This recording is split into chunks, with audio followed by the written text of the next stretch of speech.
Hola chika! Kamusta? Ohayo gozaimasu! Ngayon, lalabas kami. Ito siya, bibili siya ng pagkain niya. Nag-aaya, nagugutom daw siya. Kasi naman niya kami ni Bella-chan. Tingnan mo naman. Tingnan mo siya, kinukuha niya yung kagi. Si Bella-chan, andito na sa labas. Gusto ng lopag, kaso hinahawakan ko siya. Ngayon, lapit lang kasi ng 7-Eleven sa amin. Kaya konting lakad lang. Nandyan na kami. Ayan na nga po ang sinasabi ko. Ngayon, andyan na siya sa loob.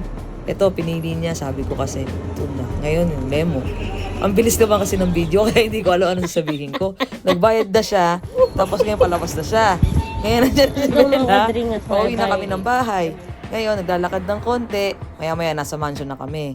Ayan na nga sinasabi ko, nasa mansion na kami. Ngayon, pasok na kami ng mansion. Dito na kami pa sa akyat. Sa bahay na kami, kumakain na kami, tapos na.